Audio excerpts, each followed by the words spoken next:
Hello guys, hope everybody is doing well. Welcome to Ravi Sir's coaching classes. In this lesson, let us discuss about resources. What actually we mean by the term resources and what are the various types of resources. So let's begin our session.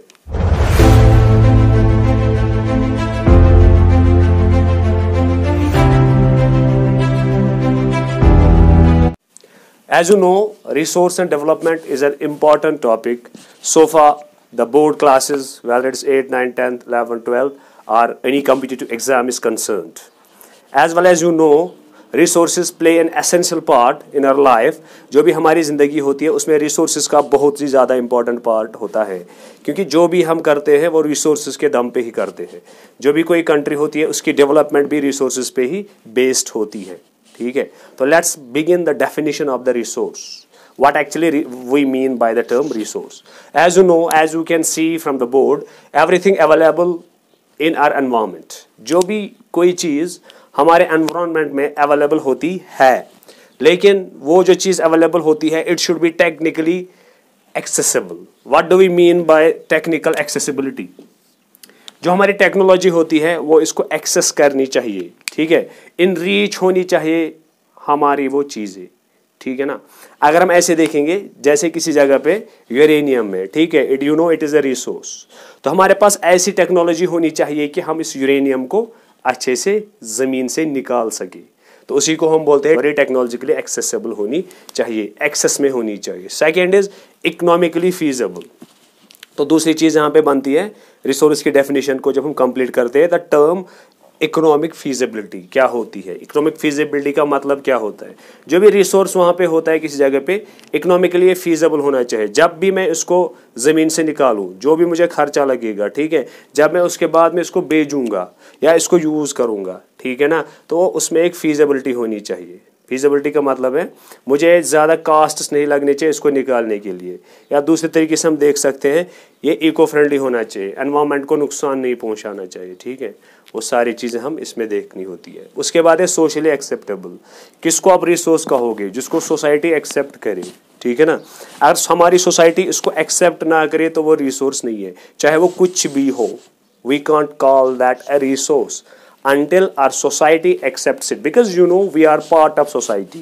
जब तक हमारी society चीज़ों को accept नहीं करेगी तब तक हम इसको नहीं कह सकते ये रिसोर्स है. So completing a definition we can say resource is anything that is available in our environment, that is technically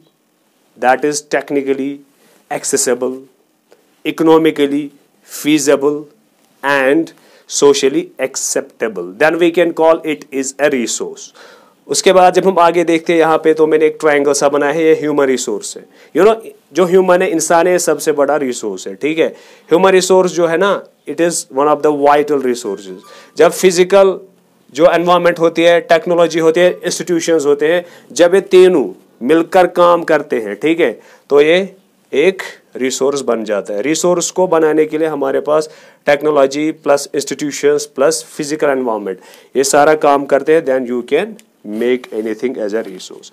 उसके बाद है रिसोर्स की क्लासिफिकेशन. जब हम देखते हैं, generally when we classify resources we have two broad categories, that is natural and human made resources. Natural resources ऐसे resource होते हैं जिनको ह्यूमंस, ठीक है, जिनको नेचर ने खुद क्रिएट किया हुआ होता है, जैसे सॉइल है, वाटर है, फ्लोरा एंड फाना, that means plants and animals हैं, माउंटेन्स हैं, सारे नेचुरल रिसोर्स हैं. मेन मेड रिसोर्सेज क्या होते हैं, ह्यूमन मेड रिसोर्सेज क्या होते हैं? ऐसे रिसोर्सेज जो ह्यूमंस क्रिएट करते हैं. लेकिन यू शुड नो, जो भी ह्यूमन क्रिएट करता है ना, वो एनवायरनमेंट से ही सारी चीज़ें, दैट इज नेचुरल एनवायरनमेंट से इंटरेक्ट करके ही produces things. Okay, then we have on the base of origin. जब हम देखते हैं ऑरिजिन के बेस्ड पे, जब मैं देखूंगा रिसोर्सेज को कहाँ से आए, वो बायोटिक है, अबायोटिक हो सकते हैं. Biotic simply means biological resources, living resources, ठीक है. उसमें जैसे बर्ड्स हैं, प्लांट्स हैं, एनिमल्स हैं, दीज आर बायोटिक रिसोर्सेज.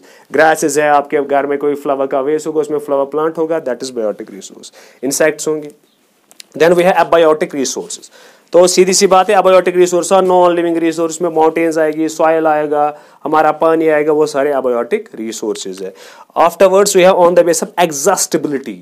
ये एग्जॉस्ट रहेंगे, खत्म हो जाएंगे, कब तक खत्म हो जाएंगे, कितना टाइम निकलेगा, दैट इज एग्जॉस्टेबिलिटी। उसके हिसाब से जब हम क्लासिफाई करते हैं, कैटेगराइज करते हैं, we have two types of resources. पहला है रिन्यूएबल रिसोर्स, दूसरा है नॉन रिन्यूएबल। तो ये यहाँ पे बोलता है रिन्यूएबल, ठीक है, रिन्यूएबल, वापस न्यू, नया बनना, एबल, एबिलिटी, इसको एबिलिटी होती है फिर से रिजेनरेट होता है। The resources which have ability to regenerate again, जो फिर से बनते हैं उनको बोलते हैं रिन्यूएबल रिसोर्स। जैसे हमारे पास वाटर है, हाइड्रोलॉजिकल साइकिल, तो वाटर साइकिल की वजह से पानी फिर से जमीन पे आ जाता है, it is renewable resource. Air, it is renewable resource. उसके बाद है नॉन रिन्यूएबल रिसोर्स, तो यहाँ पे non renewable, these resources don't have renewability, ये फिर से वापस नहीं बन, अगर बनेंगे ना, they take millions and billions of years, ठीक है। इसमें आएंगे कोल, पेट्रोलियम हमारा आता है, ये सारा आता है किसमें, फॉसिल फ्यूल जिनको हम कहते हैं, वो नॉन रिन्यूएबल रिसोर्सेज है। Third one is on the base of ownership. जब हम ओनरशिप के हिसाब से देखते हैं ना, हमारे पास तो individual and community resources. Individual resources सीधी सी बात है, आंसर इसी में है। इंडिविजुअल रिसोर्सेज क्या होते हैं, इंडिविजुअल रिसोर्सेज वो रिसोर्स होते हैं जिनको ओनरशिप राइट्स एक इंडिविजुअल के पास होते हैं। जैसे आपका स्मार्टफोन है, आपका है, it is individual resource. This is marker है, मेरा है, दिस इज इंडिविजुअल रिसोर्स, ठीक है। दिस इज शर्ट है, मेरी है, दिस इज इंडिविजुअल रिसोर्स। तो इसमें क्या आएगा, आपका हाउस आएगा, this is individual resource. Anybody having land, plot of land at any place, this is individual resource. दूसरा आता है कम्युनिटी, उसको सीपीआर भी कहते हैं, ठीक है। सीपीआर का मतलब है कॉमन प्रॉपर्टी रिसोर्स, ठीक है ना। जो ये कम्युनिटी रिसोर्स होता है, इसके जो राइट्स होते हैं ना, वो होते हैं सारे कम्युनिटी के। जैसे आप बोलोगे क्या, कोई किसी जगह पे ग्रेव यार्ड होता है ना, ठीक है, वहां पे जो ग्रेव यार्ड होते हैं वो कम्युनिटी रिसोर्स होता है। या पास्चर लैंड जिसको चराई कहते हैं, ठीक है, वो भी एक कम्युनिटी रिसोर्स होता है। कम्युनिटी रिसोर्स जो होता है उसके राइट्स पूरी कम्युनिटी के होते हैं। तो अगर हम इसको सिंपल टर्म्स में कहेंगे, what is resource, anything that we use in our day to day life to fulfil our needs, ठीक है, उसको रिसोर्स कहते हैं। रिसोर्सेज जब क्लासिफाई करते हैं, we have two types of resources, that is natural and human made. Natural resources ऐसे resource होते हैं जिनको नेचर खुद ही पैदा करता है। जैसे हमारे पास पानी है, ठीक है, हवा है, ये सारे नेचर रिसोर्सेज है, फॉरेस्ट है। तो दूसरी टाइप से हमारे पास होते हैं ह्यूमन मेड रिसोर्स, जो ह्यूमन खुद क्रिएट करता है, उसको हम बोलते हैं ह्यूमन रिसोर्सेज। तो आई होप कि you would like the video. Please share and subscribe to my channel for further videos.